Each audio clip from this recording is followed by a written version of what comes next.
Menyikapi jelang kembali aktifnya kegiatan belajar mengajar non-formal di lingkup pondok pesantren di tengah pandemi, pemerintah Provinsi Jawa Timur wajibkan protokol kesehatan. Sementara khusus bagi ponpes yang belum siap menerapkan standar protokol kesehatan, diminta untuk menunda jadwal kembalinya santri ke ponpes. Berdasar kebijakan Kementerian Agama yang telah menerbitkan kebijakan kegiatan pesantren dan revitalisasi rumah ibadah dalam menghadapi new normal, pemerintah Provinsi Jawa Timur memberikan otoritas sepenuhnya pada masing-masing pengurus pondok pesantren.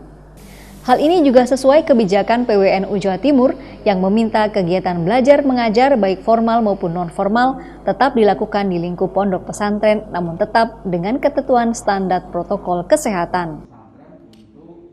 Santri yang kemudian dia menjadi siswa di sekolah atau di madrasah, maka tentu kemudian dia akan mengikuti kegiatan belajar mengajarnya itu per tanggal 2 Juli ini, tetapi dengan belajar di rumah, karena mereka adalah santri di pondok pesantren tapi sebagai siswa pada sekolah atau pada madrasah. Kemudian yang berikutnya memang ada beberapa yang santri yang hanya ngaji.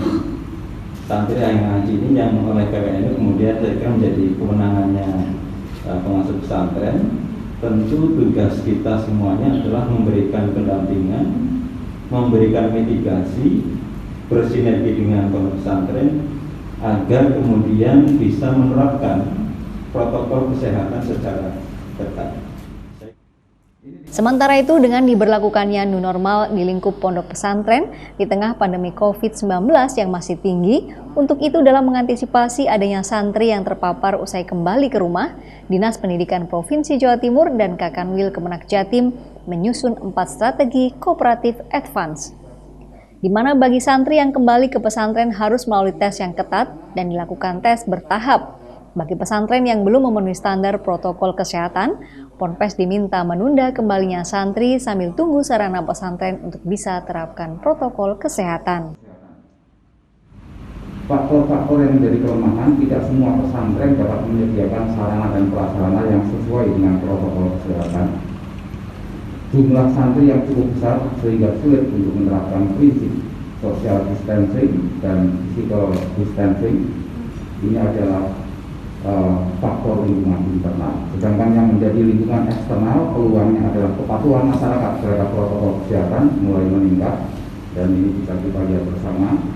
Yang kedua adalah dukungan yang tinggi dari orang tua terhadap santri untuk kembali ke pesantren. Jadi para orang tua sendiri ini pada menghendaki putra-putrinya untuk segera kembali ke pesantren. Izin Gubernur, kami juga sudah melaksanakan analisa SWOT terhadap kembalinya para santri ke pondok pesantren ini, di mana pada lingkungan internal ada kekuatan, ada kelemahan. Di antaranya kekuatan ini adalah keinginan yang tinggi dari santri untuk kembali ke pesantren. Diketahui di Jawa Timur ada sebanyak 4.718 ponpes dengan jumlah 982.000 santri. Sementara yang menetap di pondok selama libur lebaran tercatat ada 634.000 santri, selebihnya mereka pulang ke rumah masing-masing.